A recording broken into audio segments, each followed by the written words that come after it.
حضور نبی کریم صلی اللہ علیہ وآلہ وسلم نے ارشاد فرمایا، یہ مسلمان بوڑھا کالے خنزیر سے بھی بدتر ہے اور میری شفاعت سے محروم رہے گا۔ اور 3 بار فرمایا کہ یہ شخص جہنمی ہے، یہ شخص جہنمی ہے، یہ شخص جہنمی ہے۔ فرمایا کہ اس کی نشانی یہ ہے کہ ایسا شخص بڑھاپے میں بسم اللہ الرحمن الرحیم۔ ناظرین، حضرت سلیمان علیہ السلام اکثر اپنا دربار ہواؤں میں لگاتے تھے۔ آپ کے دربار میں پرندے، جنات اور اندھے مخلوقات بھی حاضر ہوا کرتی تھی۔ ایک مرتبہ کئی دنوں تک آپ کا دربار ہوا میں معلق رہا اور ہواؤں کے بہاؤ کے ساتھ دور دراز کے ایک سمندر پر جا پہنچے۔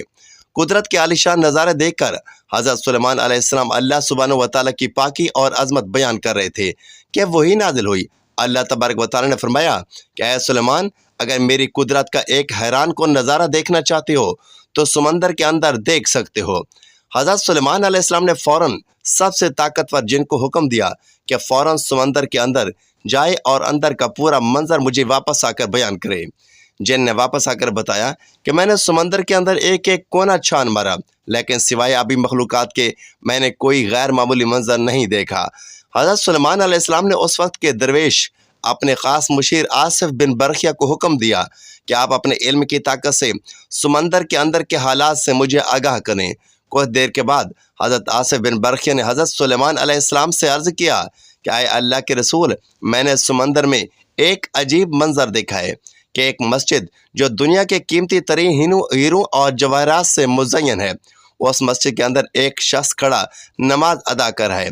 پھر حضرت آصف بن برخیا نے عرض کیا کہ اگر آپ مجھے حکم دیں تو میں وہ مسجد اس شخص سمیت سمندر سے باہر لا کر آپ کے سامنے کر سکتا ہوں۔ حضرت سلیمان علیہ السلام سے اجازت پانے کے بعد آصف بن برخیا نے وہ مسجد اس کے اندر موجود شخص کے ہمراہ لا کر سمندر سے باہر فضا میں معلق کر دی۔ حضرت سلیمان علیہ السلام نے جب مسجد کا منظر دیکھا تو بے ساختہ اللہ کی عظمت اور رفعت بیان فرمانے لگے اور حیرت کا اظہار فرمایا کہ زیر سمندر ہونے کے باوجود بھی اس مسجد کے کئی در و دیوار پر پانی کا کوئی نشان موجود نہ تھا۔ آپ علیہ السلام نے عبادت گزار بندے کو دیکھا تو وہ بھی پانی کی تری سے بالکل پاک تھا۔ اس شخص نے جب حضرت سلیمان علیہ السلام کو دیکھا تو فوراً آپ کی تعظیم کے لیے کھڑا ہو گیا۔ آپ کو سلام کیا اور عرض گزار ہوا کہ اے اللہ کے برگزیدہ پیغمبر، اللہ نے آپ کی شان نہایت بلند و برتر فرمائی ہے، میرے لیے کیا حکم ہے؟ حضرت سلیمان علیہ السلام نے دریافت فرمایا کہ تمہیں یہاں اس مسجد میں عبادت کرتے ہوئے کتنا عرصہ گزر چکا ہے؟ تو اس نے بتایا کہ میں اللہ کے نبی حضرت یوسف بن نوح کے زمانے سے یہاں اللہ کی عبادت میں مصروف ہوں۔ حضرت سلیمان علیہ السلام نے دریافت فرمایا کہ تمہارے کس عمل نے تمہیں اس مقام پر پہنچایا ہے؟ اس نے عرض کی کہ میں نے 100 سال تک اپنے بوڑھے ماں باپ کی خدمت پورے دل و جان سے کی تھی۔ میرا باپ بوڑھا اور چلنے پھرنے سے قاصر تھا، جبکہ میری ماں بھی بیمار تھی کہ میں نے دونوں کی خدمت کے لیے اپنی زندگی وقف کر دی تھی۔ دن رات میں ان کی خدمت میں مصروف رہتا تھا۔ پھر جب میرے والد کی موت کا وقت قریب آیا تو انہوں نے مجھے دعا دی کہ میری عمر دراز ہو، اور جب میری ماں کی وفات کا وقت قریب ہوا تو انہوں نے بھی میرے لیے دعا کی، یہ دعا دی کہ اللہ مجھے ہر طرح کے شیاطین سے محفوظ فرمائے۔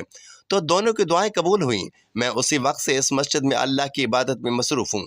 اللہ نے مجھے لمبی عمر عطا فرمائی اور میری عبادت گاہ کو سمندر کی تہہ میں چھپا دیا کہ یہاں تک کسی قسم کے شیاطین اور جنات کا پہنچنا ناممکن ہے۔